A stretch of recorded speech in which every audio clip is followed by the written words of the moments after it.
I call the member for Indi. How wrong my colleague on the other side of the chamber is. And he didn't seem to talk much about cars, because I would have thought perhaps he would have got some speaking notes from the Industry Minister. And where is the Industry Minister, by the way? Such an important issue to be discussed in an MPI. Where is the Industry Minister? Where are the Industry Minister's speaking notes? Speaking notes for the member for Throsby. That was embarrassing and woeful. And let me educate the member for Throsby, if he's so open-minded as to appreciate some facts about the car industry, because what we've seen from him is a stunt, because we see him, he always prefers jawboning in Parliament rather than jawboning his senior colleagues and telling them to get rid of the carbon tax, tell them to actually adopt a coherent and visionary industry policy. Let me remind the member for Throsby, it was only a few months back that Mike Devereaux, the chairman, managing director of GM Holden and the president of the Federal Chamber of Automotive Industries, as he was then, said back in 2000, referring to 2008, he said, "We cut a deal with the Prime Minister." And then midway through, he went on to say, the rules of the game changed. It certainly worries a multinational parent when sovereign risk begins to be something that is bandied about in terms of doing business in Australia. Fancy that. Who would have thought this great developed economy of ours would be described as a country with sovereign risk? And it is the first time, Madam Deputy Speaker, that any of us can remember the car industry specifically raising the issue of sovereign risk in Australia, and that is entirely the Labor Party's own doing.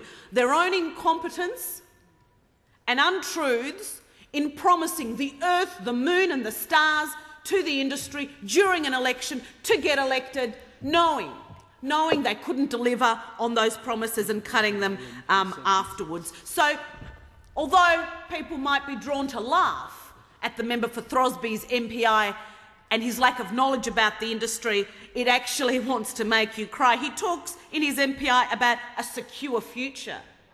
Surely that is the height of irony in this debate, because no government in Australian history has left the industry more uncertain about its future than this miserable administration.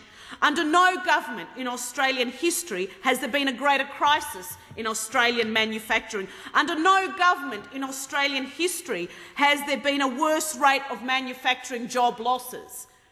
With 130,000 already gone since the middle of 2008, and I'm afraid to say more forecast, particularly if they persist with their job-destroying policies and the carbon tax. And is it any wonder in such circumstances, and in the wake of removal of responsibility in the recent reshuffle, that manufacturing policy, again, for the first time in living memory, was taken out of Cabinet?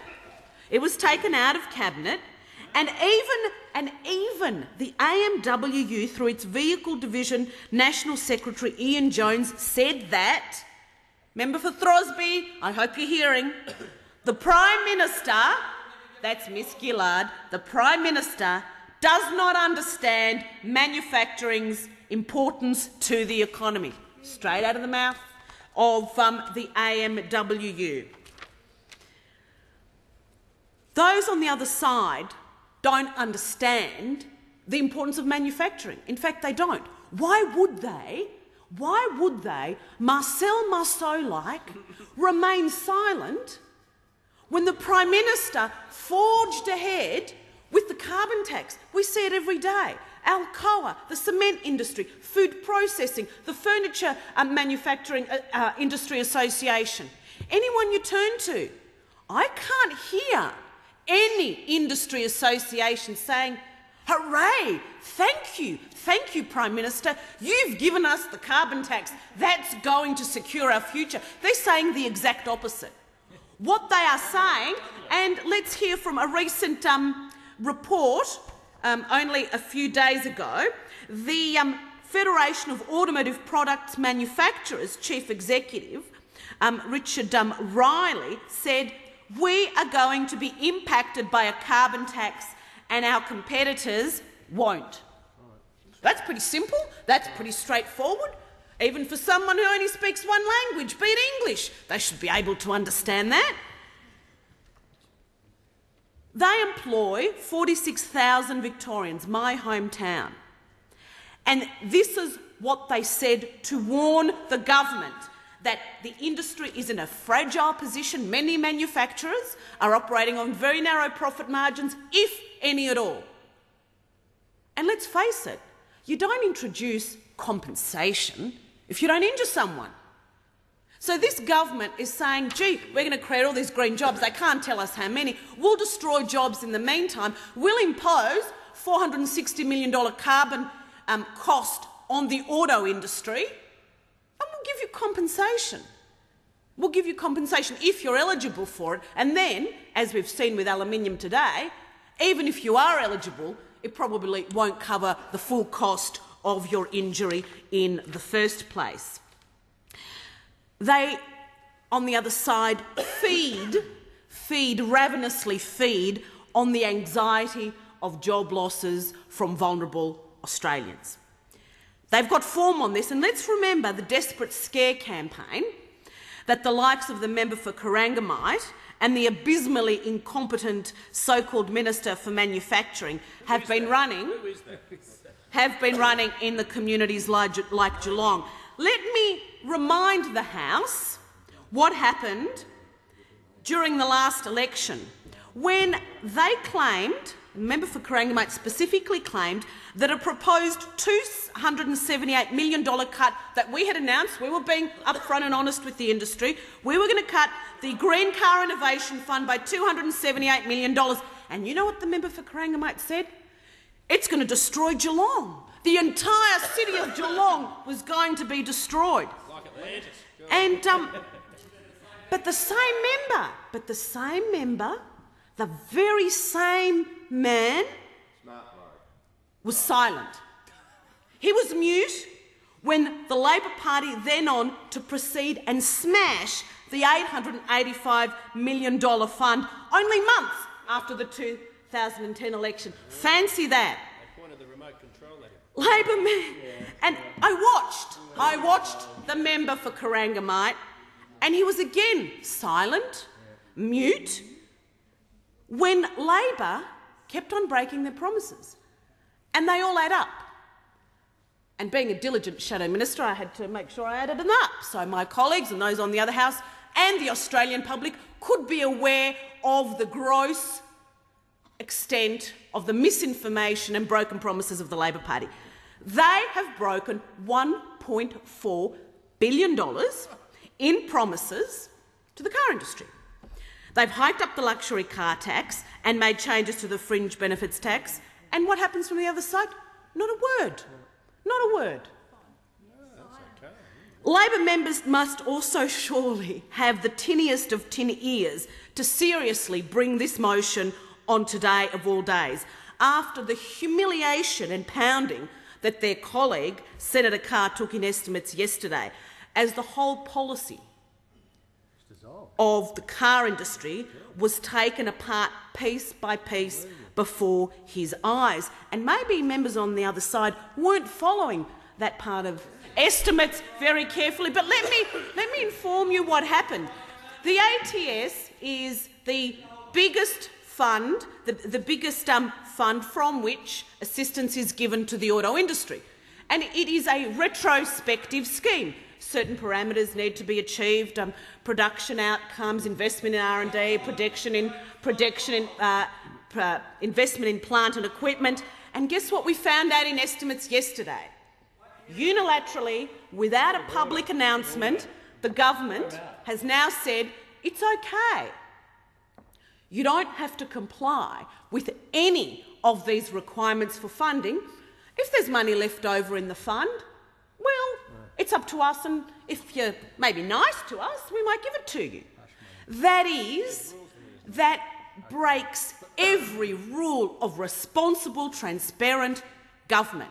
If you extend that logic, you'd go to every single government grant and say, oh, gee, there's money left over in this fund, why don't we just give it to you anyway? Let's go to every single other portfolio. That is no way.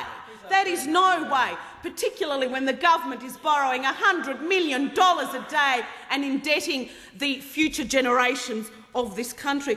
But it was interesting, Mr Carr was asked. He was asked, well, when did this all change? And he said, oh, there were parameter changes, and he tells us that he thinks it was in about November last year in a speech. So I went and took out the speech. It was an address to the Federation of Automotive Products Manufacturers. And I had a look, and he talks about parameters. He says, I've always emphasised that the new car plan is not a set-and-forget policy. The plan sets the parameters, blah, blah, blah. There is no description, there is no explanation that the ATS has changed, and now the government, instead of the department at arm's length assessing an application, the government can now decide who gets what money out of the ATS. Now, what does that tell components manufacturers who are drafting their application? How do they know what they need to comply with? And the minister in Senate estimates could not point to a single criterion on which this funding was based. That is an absolute disgrace. And I suggest members on the opposite side have a read of the Hansard from yesterday's Economics Committee question specifically asked by Senator Ryan. There is one word missing from this MPI, and that is the word effective. The approach of this coalition to car industry funding has always been, just as it continues to be, that such funding must be accountable, sustainable and deliver long-term benefits to the industry, and equally as important to the Australian taxpayer. We don't think that taking people's money, Australian taxpayers' money, and throwing it around just to buy time is the responsible thing to do. Governments don't have any of their own money. It belongs to the Australian people. And where it is given in grants, where an industry or a business has the privilege of receiving a grant, there is a corresponding responsibility to use that money wisely, and the responsibility also falls on the government to ensure that they have the guidelines and parameters to ensure that that money is used wisely. We've heard over the years the Leader of Government Business mock various rural programs, businesses that have gone under and the rest of it. He uses it all the time. Where is he? Where is he defending transparency in the now ripped apart, debunked ATS program? We have provided generous support to the car industry, and we do want to see a viable auto industry. But we're going to do it with set parameters and guidelines through a transparent system. And we had a plan devised by John Howard that was to go from 2002 to 2015 with the Productivity Commission review. The Productivity Commission review in 2008, Mr Rudd ripped all of that, and in his usual shambolic way went on to make the promises, ripped $1.4 billion out of the industry. But it's not just us. It's not just components manufacturers. It's not just the car industry saying the carbon tax is going to affect them, or criticising the manner in which this government throws money, whether it's cheques to dead people, whether it's overpriced school halls or pink bats. But last month, comments from Mr Weatherall's office, this is leaking from State Labor, last month it was leaked that they said Carr was just ready to hand the money over in grant discussions with Holden and didn't care about anything other than it would tide them over for a while. So as long as Mr Carr can buy a bit of time, perhaps feather bed and line those who are on his side, he is in his element. Well, we will not go down that path. We will have transparency. We want a viable, sustainable industry, and that's what we will fight for against this shambolic, disgraceful government. The member's time has expired.